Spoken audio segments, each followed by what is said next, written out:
As I can see, a lot of you are joining in, so that's great. And I'll give a couple of minutes for everybody to join in, and we'll start in a couple of minutes. So just to make sure that everybody got the files that we're going to use for today, and hopefully we'll get all the access issues resolved pretty soon, and you shouldn't have any problems. So if you found the slide deck for today in your email attachment, with the email that you registered with, you should be able to see 3 files in those attachments. One is the slide deck PDF for today, and there are 2 other files with the notebook IPYNB extension. And those you should load up to your Google Drive and then be able to open them with the Colab environment. So if you're able to do that, that's great. If you are not, then you can just follow along with me, and that should also be fine, but you should be able to. And then if you have used Colab before, it should be straightforward. And if you run into any problems, let the moderators know, ask questions, and we will try to help you as much as we can. In the meantime, I'm just waiting for a few more people to join in, and then I'll do a recap so that people who had a little bit trouble kind of understanding some of the concepts or had questions, we can go over those as well, and we'll pick up from where we left.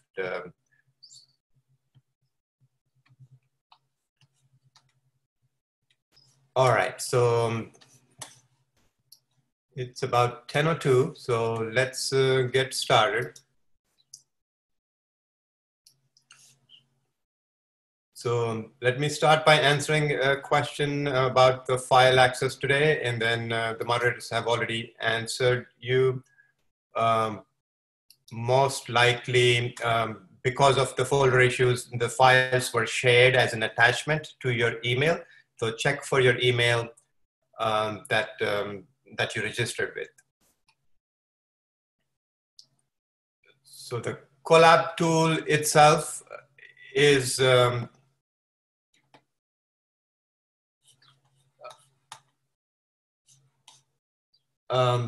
of the Google tool set. So if you have Google Drive, you can upload the IPYNB file to the Google Drive, and then you should be able to open up with Colab. So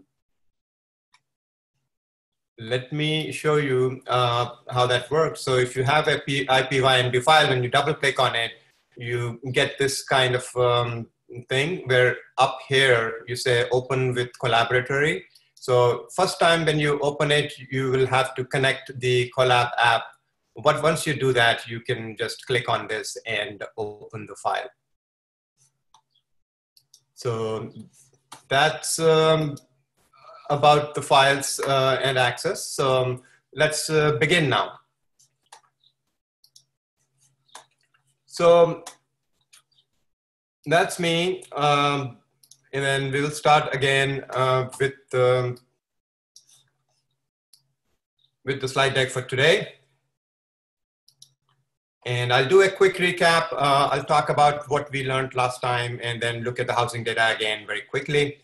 And then we'll program our first neural network today for regression. We'll do some visualization of the results, and then we'll see if we have time to see that if we can do another network, if we have time today. So let's get started. So if you take away something from last lecture, what I would like you to take away is that all we're doing is approximating a function that represents the data. And the way we do it is by minimizing the prediction error. So that's a simple statement. That's the essence of what we talked about last time. So when we approximate a function given the data, we would like to then predict new answers using that function. And that function is not going to be an exact representation. It will be an approximation. So what you're doing is predicting. And when the way you find that function is by trying to minimize iteratively the prediction error that the function gives. So you start with a random function, and then you keep adjusting till you get a low prediction error. So the way we do that is then with the gradient descent and backpropagation and building a neural network. So all that stuff is the machinery behind how we approximate a function. So that's the essence of that. So how we did that, this bunch of steps that I outlined that we take to do that, and a lot of terms and terminology. So from the question that I saw last time, a lot of the people were a little bit confused about what is what. So I'm going to repeat that. So you can keep this slide with you as a kind of a glossary of what these terms are and what they mean. So usually you would be given a set of data which has like each of the column in the data represents a feature or an attribute. So we call this X usually. And then there is a corresponding output. So that is the true value or the ground truth of the function that you're trying to approximate. And usually they are called Y's, or sometimes they're called labels. So if you look at it as a function, then your Y or the output or the ground truth is some function of the input parameters. So the input parameters that are given, they're part of the data, right? So then you build a network, which is the model. And then you have something called a loss function or a metric or a cost that you are trying to minimize. In case of regression, it was the sum of least squares. That was the loss function that you were trying to minimize. And then as part of our activation function, we had something to add nonlinearity. We use sigmoid or another function called rectified linear unit. And we talked about that a little bit, saying like this adds nonlinearity. And we'll use that and we'll go over that a little bit. And then we finally do the training. The training is essentially you take the data. So in the housing data that we looked at, we have 17,000 examples or data where each example is a set of features.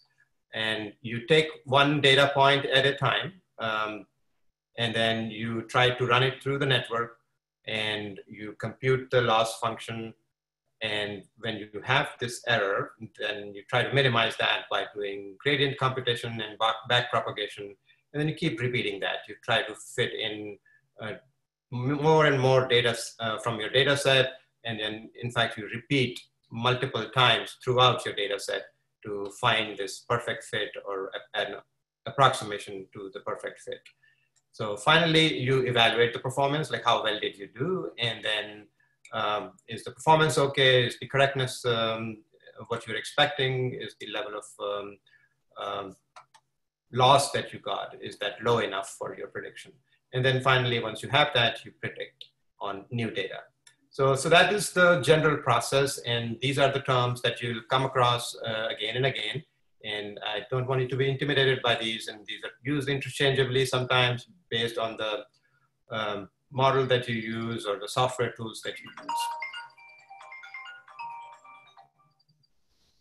So we had a bunch of questions last time. So I'm going to just cover some of them, but instead of like reading them aloud, what I want to do is maybe I can show you graphically how we do this. So let me bring up something that I can draw on. So in case of our housing example, so you have this data. So you have number of bedrooms. Oh, it's so hard to draw here with the mouse. So number of bedrooms, you have population, you have square footage. So these are the input parameters. And then you have the price. So price is what we are trying to predict. So that is our ground truth. So you can look at our data set, something like this, and I'm going to draw an extra line here because that is the output. So this becomes the Y, and these are the input parameters or the features. So we'll call them X's. So this is X1 and X2 and X3. So And then we have a bunch of data that is given to us all the way from 1 to 17,000, right? So we have 17,000 data set. So each of these rows represents a data point in our thing. So then these are all the X's. So what we have here then is y is some function of X.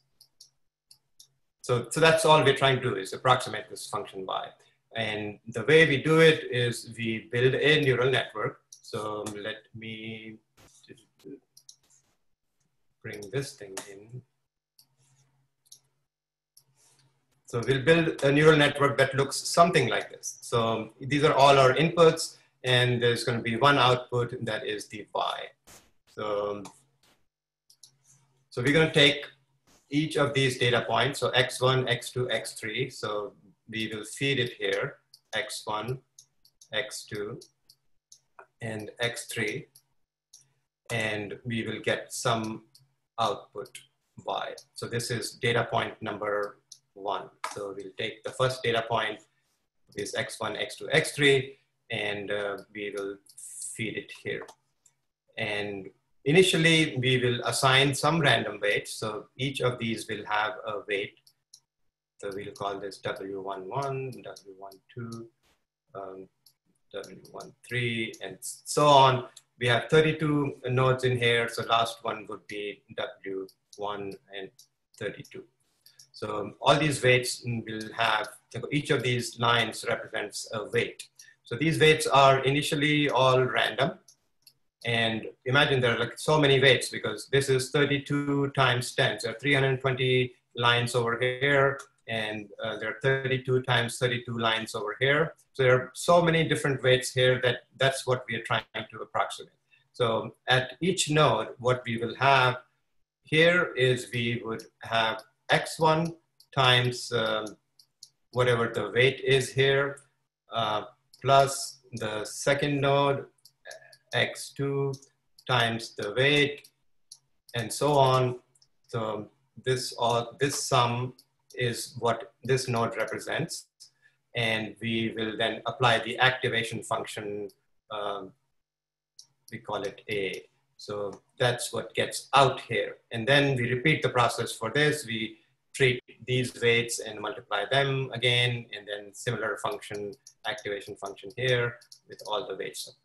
So this, you can see that each of these lines becomes a complicated mathematical expression, but it's still a linear combination of weights and inputs to which an activation function is applied. So ultimately, you can see this becomes a complex network with all these mathematical equations that are that have weights and features in them. So once we compute that, we get some output y, and then we compare this to the output here. We say, hey, this is different. I want it to be as close to the value in the ground truth as possible. So you're gonna change the weights slightly and adjust them, and then back propagate the weights all the way here. So all the weights get a slight adjustment. And then you take the next data set and then you run it again, and you keep repeating that over and over again with each of the different data elements. And then finally, your error starts decreasing over time. And then ultimately it settles down to some value that you'd be happy with. And that is the final set of weights that you now have. And then you can take any new data that you have not seen. So somebody will give you these set of data points that you have not seen before. And then at that point, you will just run them through the network once with the final weights that are there. And that is going to be your prediction. So that's the what we are going to build today. And so this is the basic machinery of how you do that. And we will use TensorFlow to do this. You have other toolkits available to you like Caffe or Torch. You can use them. They're similar in functionality, different in syntax, and APIs available to them. So we are going to use this concept to build in TensorFlow a neural network to do regression for us. So let's go back to our slide deck. So hopefully then all these questions get answered. And so some of them, I would say the first one is like, if you're trying to classify a lot of things, then because this is an approximation, it's never going to be 100% correct. So that is right. And what would happen in this particular case is that you would reduce the loss over time to a certain point where you are happy with it. So it's not going to be exactly 100% correct, but the loss would be reduced to a point where it's okay to predict new values. So the second question about learning. So the prerequisite Colab notebook that I shared, if you can go over that, I think that should have everything you want to know or would be useful in this course. So try to go over that again if you are having trouble following things. Third question, so this is a great question. So what if you don't have the ground truth compared? So in the diagram that I just drew, you have this Y available to you. So you can compare the ground truth. So that kind of deep network is called supervised learning. So supervised learning is when you have an answer, or you have a ground truth to compare against. When you don't have that, it is called unsupervised learning, and things become harder. There is only so much you can do when you don't have the right answer. So most of the applications that we will work with are going to be supervised learning, where we do have a ground truth to compare with. So when you don't have that, you can do segmentation, you can do clustering, you can do certain things, but not a whole lot. So then our goal would be to either generate the ground truth somehow, or to have data that does have the ground truth.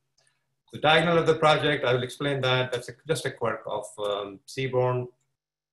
So sigmoid and RLU functions, they are picked to model nonlinearity, because sigmoid is a nice function because it has this shape that kind of works well with binary values, because its lowest value is 0 and the highest value is 1. And in between, it kind of spreads things out in a way where they become either 0 or 1. So it's a good thing to use here. And I'll go over later in the fourth class, like what is the significance of using an exponential function, because we take logs and it's easy to take logs with those kinds of functions. And RLU is just an optimization. So it's because sigmoid has an exponential, it takes a lot of time to compute. The RLU is a very simple function. It does have a kink in it at the bottom, but it works pretty well in practice, and it's an optimization to get a sigmoid-like function. So next question is about like local minimum versus global minimum. So that's a great question also. So we worry about usually, what if we get stuck? We're trying to find a minimum. We want to find the global minimum. What if we get stuck at a local minimum? That's a valid question, but usually it's not a problem. So what happens is,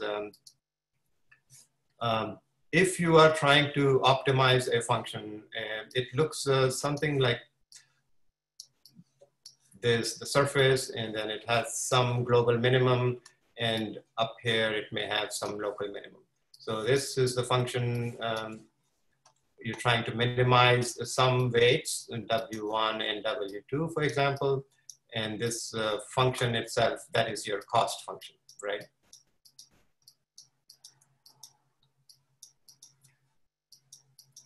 So ideally you want to find this global minimum, but there might be other minimas here. So minimas are where the weights, the gradients are 0, which means the slope is 0. That's why you have these minimums. So you don't want to get stuck at this local minimum. So ideally, you would choose your learning rate, which is like how fast you go down the slope, to be small enough so that you don't make arbitrary jumps here and there. So you want to go down the slope with a small step. In practice, if you have a lot of weights, so number of weights in this particular example is just 2. So you might get a local minima like that, because simultaneously when W1 and W2, the slope of that is 0, that is pretty common. But if you have like hundreds of weights from W1 through W400, so even in our simpler case, like here, we have a lot of weights, right? So we have hundreds of weights already in a simple network like this. So the chances that all these slopes are going to be 0 at the same time is pretty rare. So you have, like, if for 400 weights, the chances are pretty minimal that you would get local minima. So more likely you will have something we call a saddle, which is something like a surface like this, where you have some of the gradients are 0, and then ultimately you can find a surface that you go down here. So this is so hard to draw with a mouse. So you can think of it as a saddle shape, that this is the peak, and then this slides down here in both sides. And more likely, in a case with a lot of different weights, you are more likely to be on a saddle than a local minimum. So in practice, it doesn't matter. Things work out pretty well. You don't get stuck in a local minimum. All right, so that's the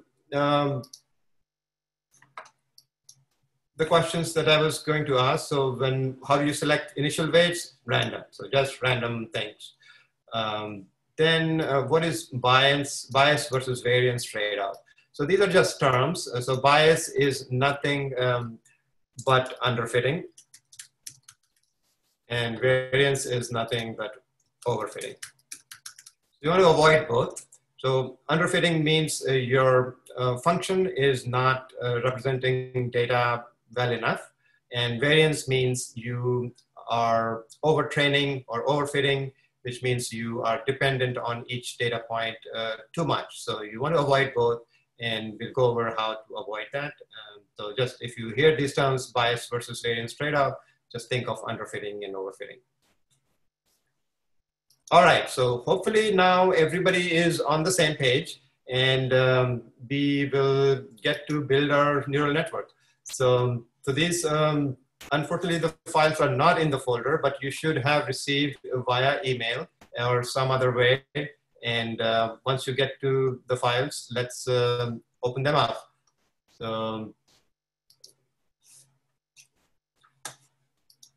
So everybody see this? Let me make this a little bit bigger so it's clearer to see. Okay, so this is the regression, housing regression.ipynb file. We are doing the same thing what we did as last time. We import some packages, and this time we import TensorFlow. So we're going to be using TensorFlow. We use this magic percentage thing to tell Colab that we want to use TensorFlow 2.x. And we'll have some add-ons that we want to use maybe. So same thing, we load up our file, the comma separated values of data set from the housing data for California. And let's just run this segment. So what we have done is read the file, and this is something you can use to clean data. This would drop data points that are not valid. So if you hover over here, it will tell you what the function does. Basically, it removes columns or rows that have bad data. And if just in case we had bad data, it is going to clean it up, and we will get the cleaned up data back. So once we get that, we normalize the data. So that is a simple operation where we take the range of the data and then subtract each data point from its minimum and divide by the range. And that basically brings it between 0 and 1. So remember, like, we are applying this function or this set of operations on the entire data set with one single line. So that's the magic of pandas and NumPy. We can do big operations with a single line of code on a whole bunch of data at the same time. So again, don't be intimidated by that. Just imagine that what you can do with a single data, you can do with a big matrix, and it's goes row by row and does that operation for you. So here we are normalizing the data, and then we try to describe the data, which is the basic statistics for the data. So as you can see, after normalizing, all of the means should be around that. The minimum is now 0, and the maximum is now 1 for each of the data points. You see that all the minimum and the maximum is all 0, between 0 and 1. So the data is now nicely fit within this range. So it's always good to have your data be normalized, and it makes it easier to find the weights. It will still find the weights if you don't normalize, but it might take longer. So it's a good practice to just do that. So while before I go back into this code deeper, let me just show you what we are actually doing. So last time I showed you this process that you can follow.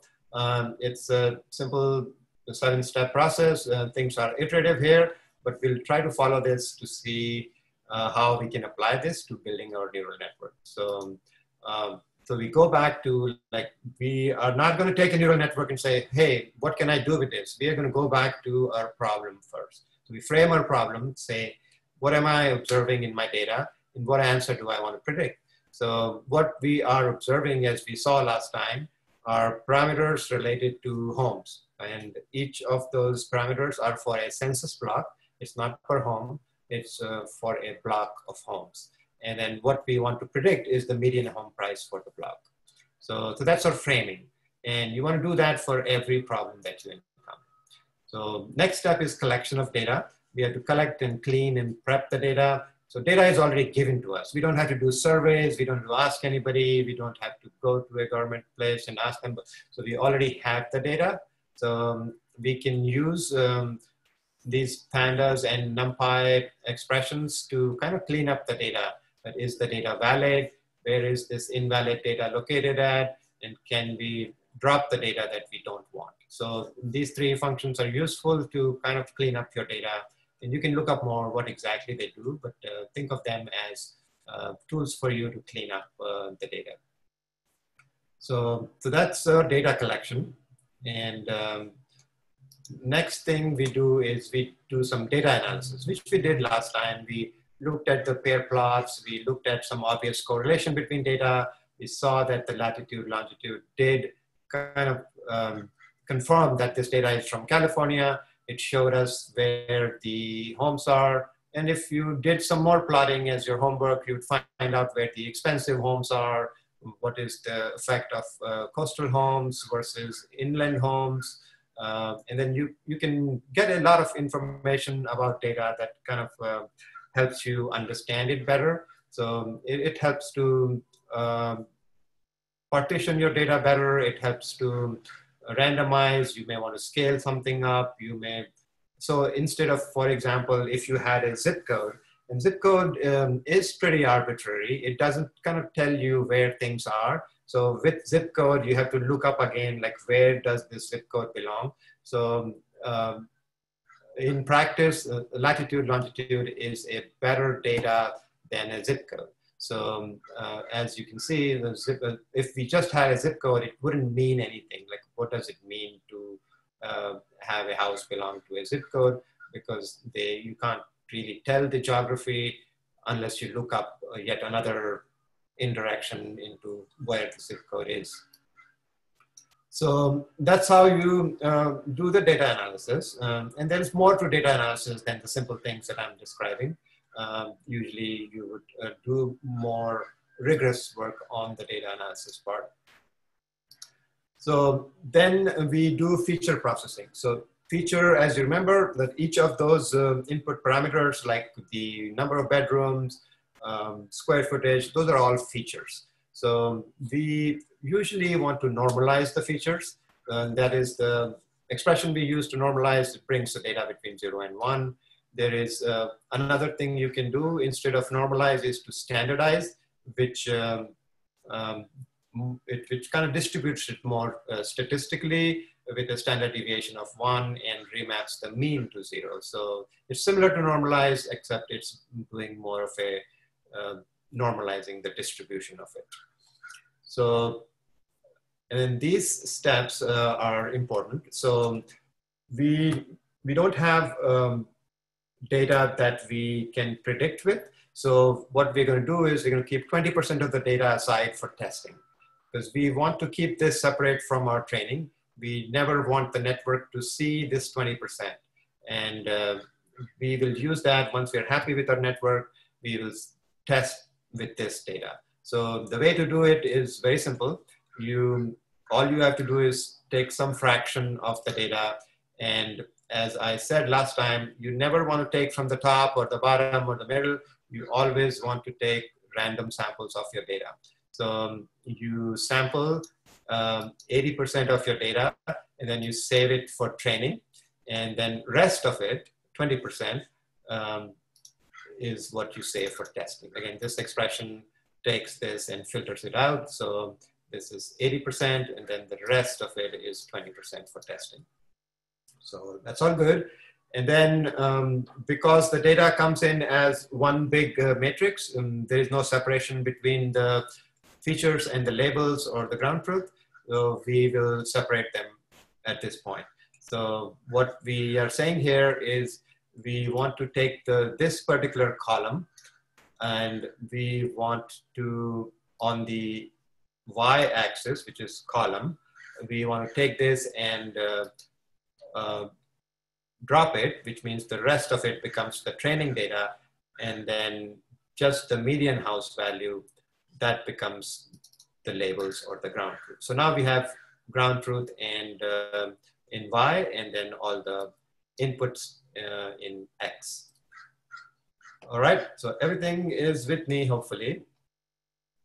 So now we are ready to build the model. So once we have cleaned the data, normalized it, separated for testing and training, and then separated features from the labels, now we are ready to build the model. So our model we saw earlier is going to be something like this. We're going to have the input features come in here. We're going to have two hidden layers, the one shown here in orange and yellow. Each of them are going to have a size of 32, which means they're going to have 32 nodes. And the second one is also going to have 32 nodes. And in the output, because we are predicting one value, that is the median home value, we're going to have output of just 1. So that's the shape of our network. So let's see how we build this in TensorFlow. So last time we were here, we normalized the data already. And then we were going to do the training and testing split, which is 80% and then 20% for testing. And then we separate the results from the training data, and we do the same thing for the testing part. So remember, now we have two sets. We have one set for training, one set for testing.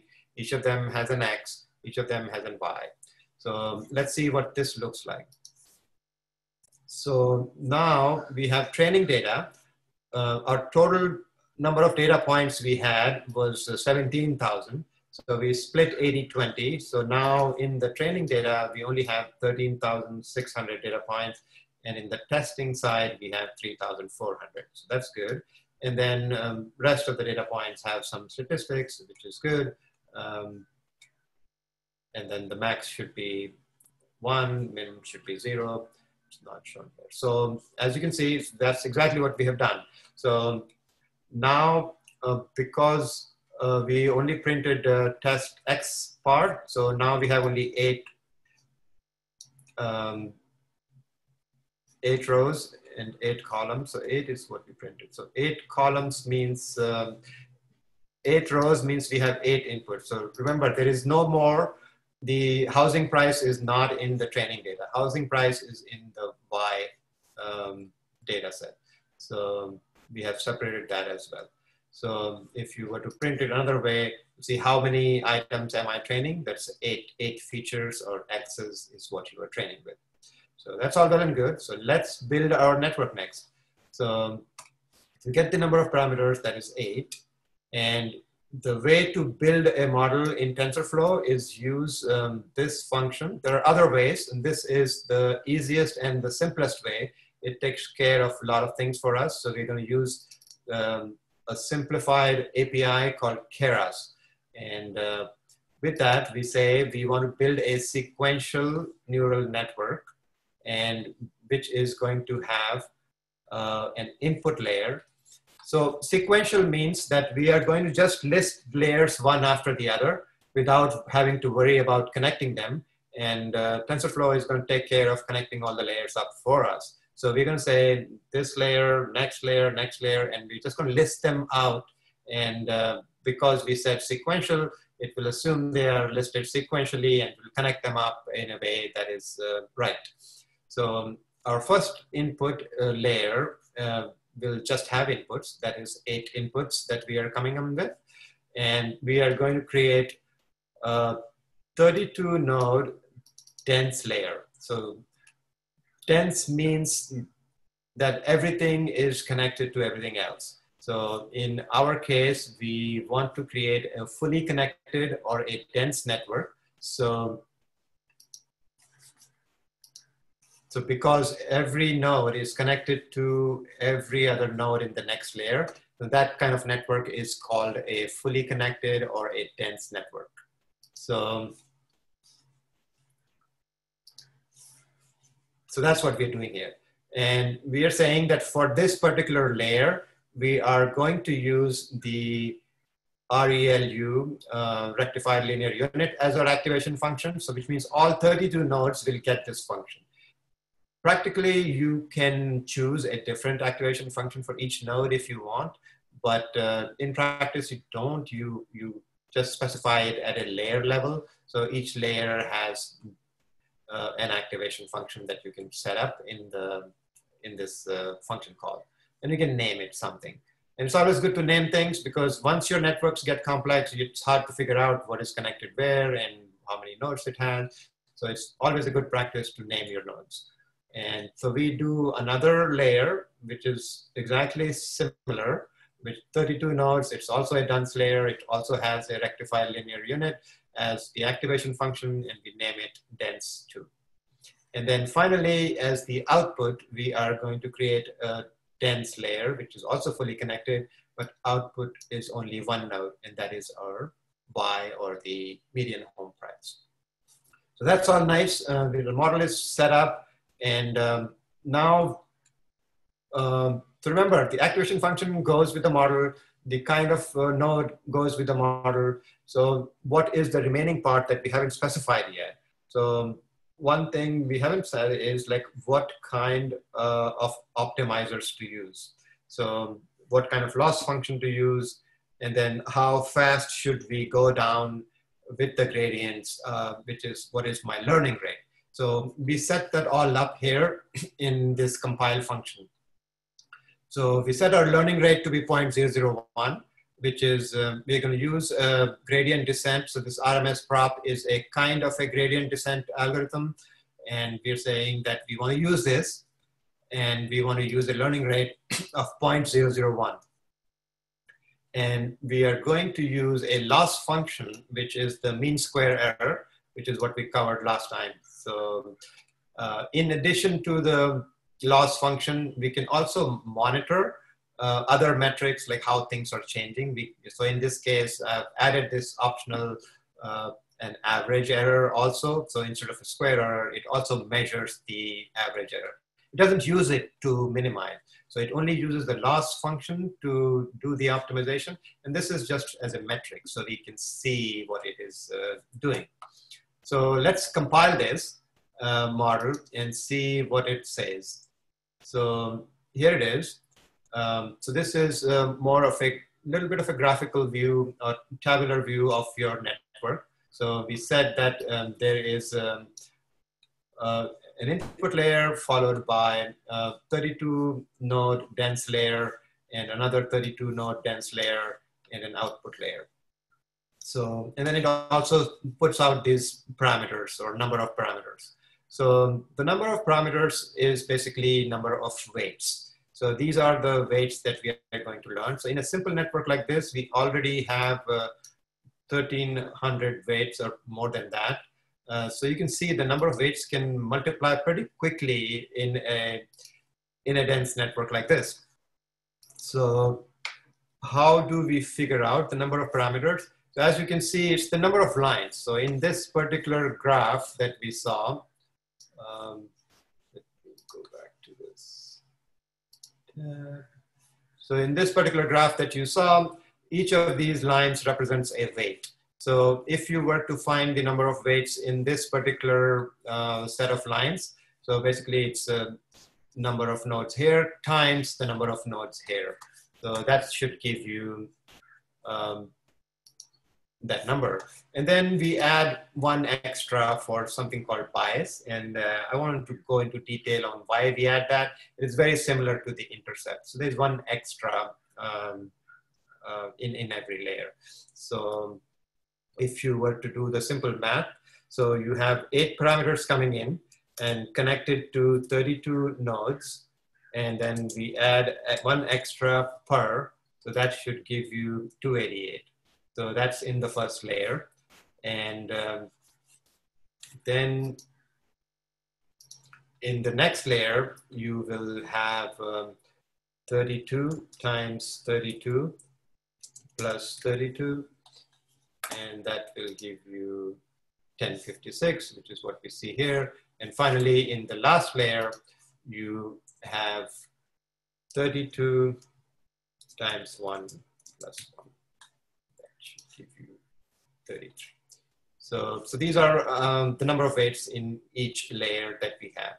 So that's good to know, and you should keep that in mind as like when your number of nodes, if you were to put like 64 here, this would grow exponentially, and you would pretty soon run out of memory or computing resources to manage this. So it's growing pretty fast, as you can see. So once you get here, it's going to be pretty unmanageable. So you want to keep an eye out for number of parameters in your network. They should remain at a manageable level. So another way to plot this and is to just use something called a plot model from the Keras utils. And it's just a utility function to help you plot the model in a pretty way. It's the same thing that we had. As you can see, there's an input layer and output layer. So it's more of a vertical view of your network. You can change this to plot from left to right. And that makes it look nicer for diagrams that you have input. So you will also notice that there are question marks here. And that means that we haven't trained anything. So we are just building a network.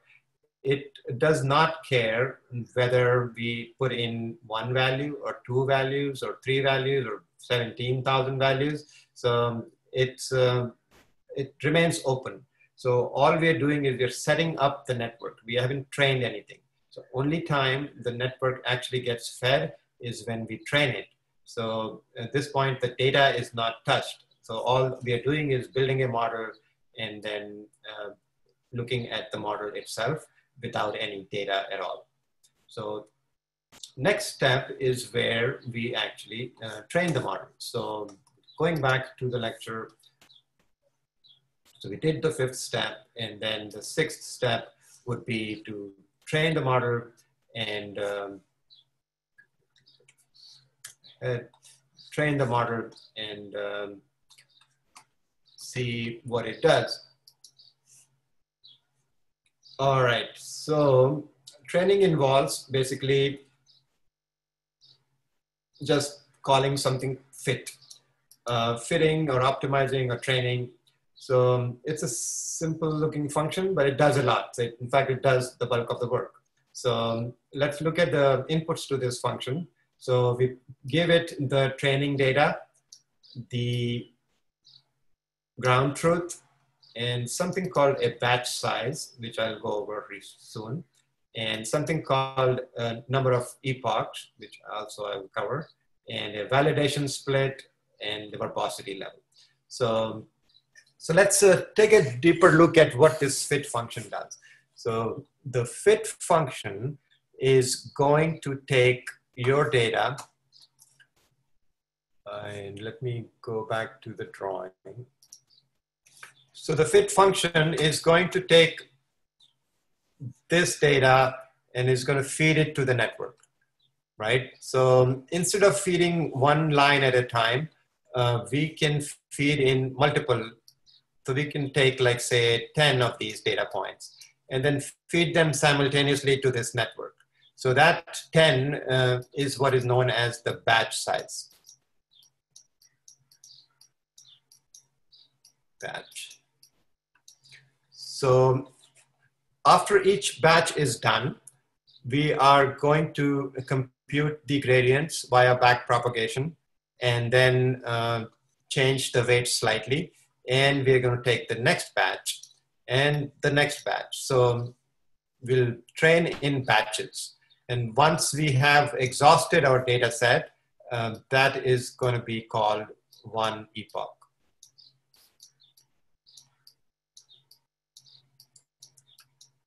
So then after one epoch is done, we will redo the whole process and go with another set of batches and then train it again and again and again and again. So because the batches will be selected randomly, it's not linear like this. They're just 10 data points that you select randomly, and the fit function is going to do that for you, so you don't have to do anything. So that's what the fit function is doing. So you should now know what a batch is, what an epoch is, and then the remaining item is something called validation. So because we are training, we don't know whether we are doing well or not. So what we try to do is we keep aside some data for testing within batches. So within each batch, we can test whether we are doing well or not. So by keeping some data aside. So that is called the validation set. And it is different from the testing set. So testing set, we set aside to test in the end when we are happy with our network, when we think it is doing well, the model is fine. That is when we use the test data set. While we are training, we want to use something else, which is taken from the training set. It's called the validation set. It's very similar to the testing set. We don't want to pollute the testing set at all. We don't want to bring it into the network and somehow learn the testing from the training itself. So validation is similar to a testing set, but it's used while training.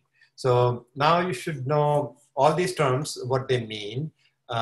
Even if you just get a general idea of what they mean, it's fine for now. We don't have to be exact at this point. We want to get through the mechanics of it. So let's go back to it.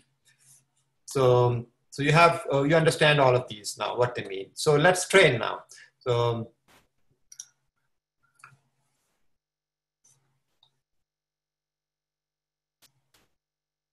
as you can see, it is training for 10 epochs, so which means the entire data set is going to run through the network 10 times, and it is going to have a batch size of 16.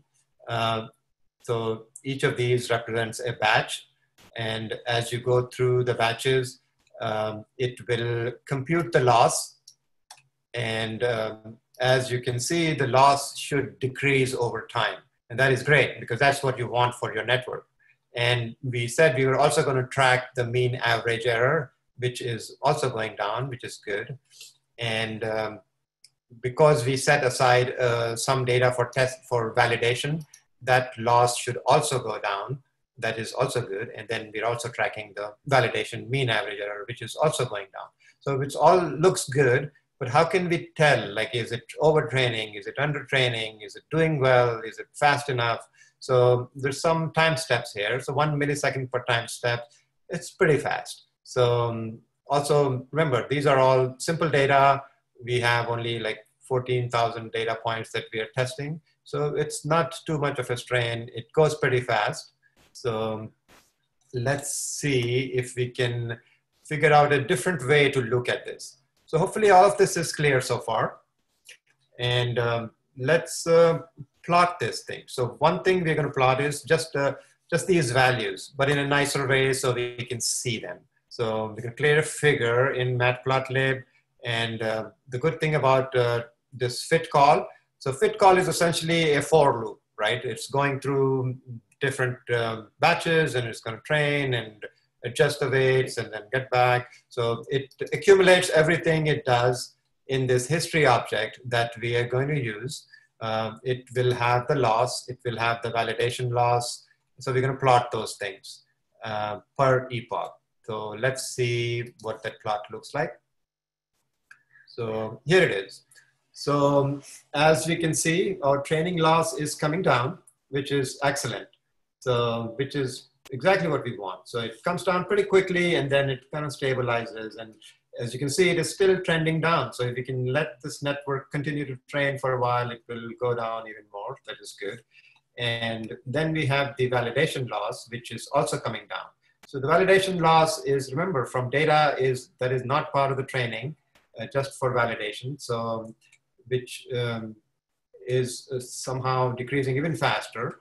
And then there's some weird bump here, but that's okay, because the general trend is that it is going down. So we only ran it for 10 epochs, so that's totally fine graph. So this is something that you're looking for in your graph.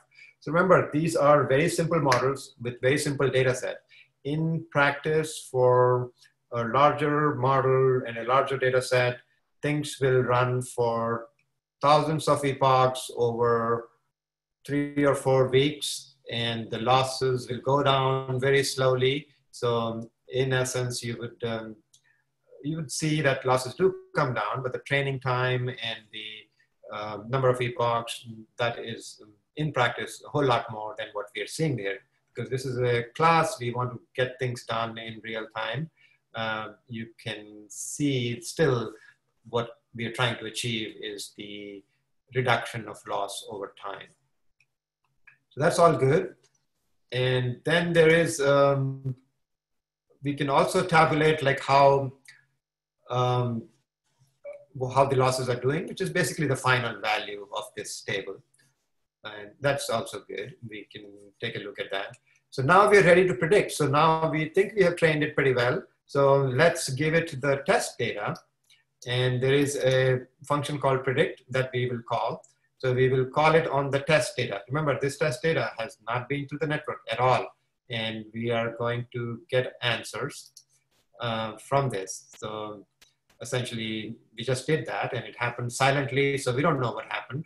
So let's plot that. So what we are going to plot is a graph of true values versus predictions. So if the true values and predictions were ideal, and they would be same, and this graph would be a diagonal going through the origin, right? So, but in practice, it won't be the case because this is an approximation. So let's see how that looks.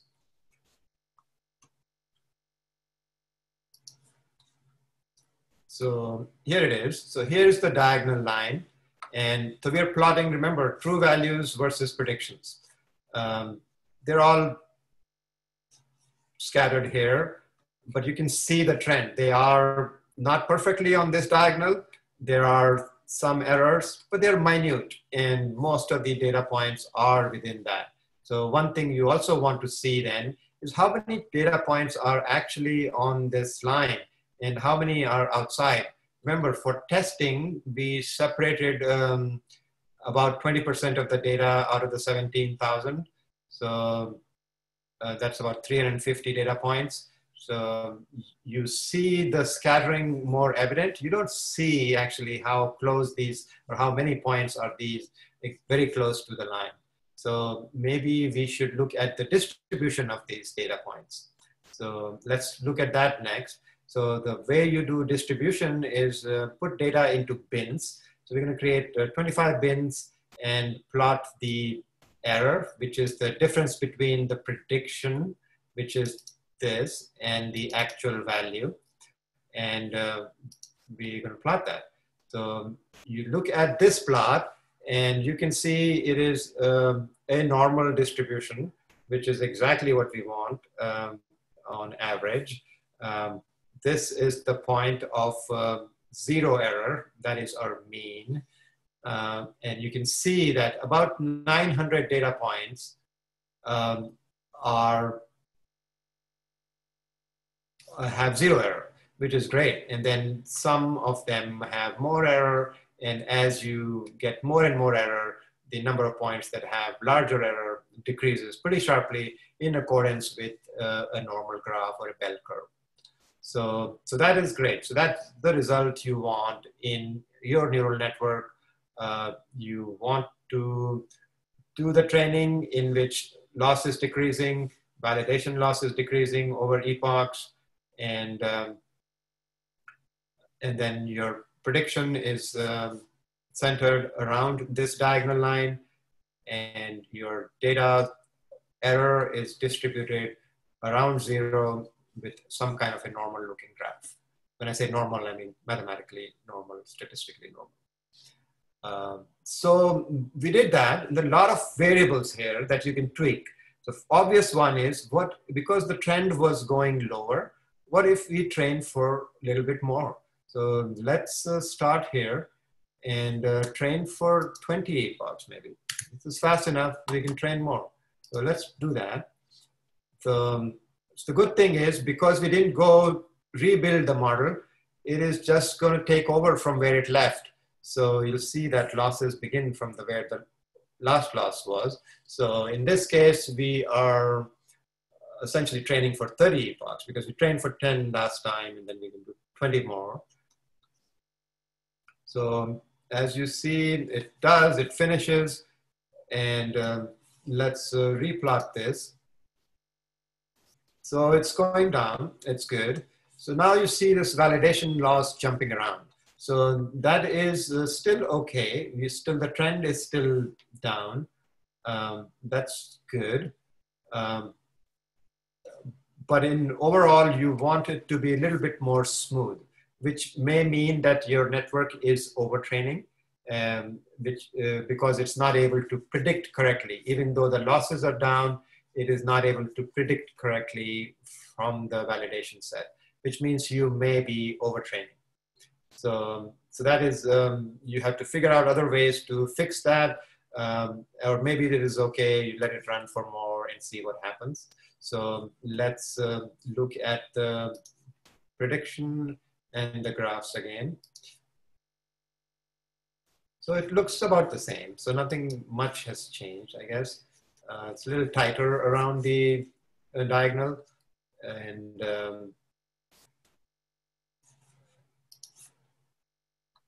then this thing looks very similar. So I guess it's still okay to train like this. So there are different things you can try now, and there are plenty of variables. I think all of these variables combined, they are known as hyperparameters.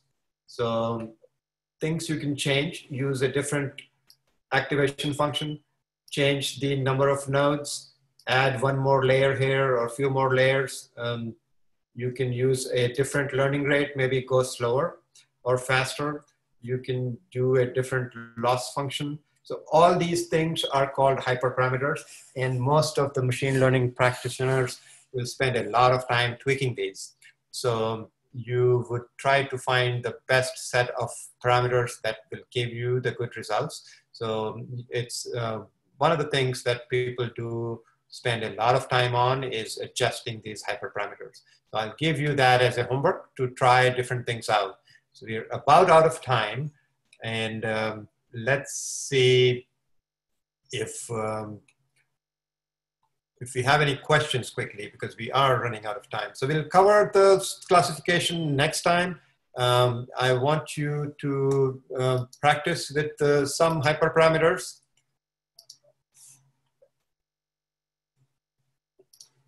So in that case, so just what I said, try a different number of epochs, try different batch sizes and see how much longer it takes to train now or less time to train. Try different learning rates or optimizers or loss functions, make the network deeper or denser, adding can add more layers, you can add more nodes per layers, you can have some combination of all those things. So let's stop here and then cover the classification next time. So that would be that. So we didn't get to cover classification, but we did cover all of these things. So that's good. If you have any questions, you have trouble understanding any of this, feel free to contact me on Twitter or some other way. And next class, we will do that. And so if you want to try different hyperparameters, that's great. For extra credit, you can try doing a regression for this simple function, sin x. Somebody asked a question about this, and I want you to prove to yourselves that we can approximate sine of x using neural networks. So in that case, you would create 2 columns. Your data set is going to be just one parameter, which is x, and the y would be sine of x, that is the ground truth. And you would generate randomly different values of x and then compute sine of x, and that would be your input data set. And you can create any kind of network you want and then try to predict on new values of x if you can predict the sine of x. So try that for extra credit. So I don't know what that means in this particular free online course, but just to prove to yourselves that we can indeed approximate any function using neural networks. All right, so let's connect. So we'll take all these questions that have come in, hopefully not many this time, and then I will try to answer them at the beginning of the next class. So there is a lot of stuff to cover next time. So if you are lost or if you have any questions, please reach out and then I will help you get up to speed. And hopefully everybody is on the same page at this point. And let's keep moving. Awesome. Thank you so much for your time, and I'll see you on Friday.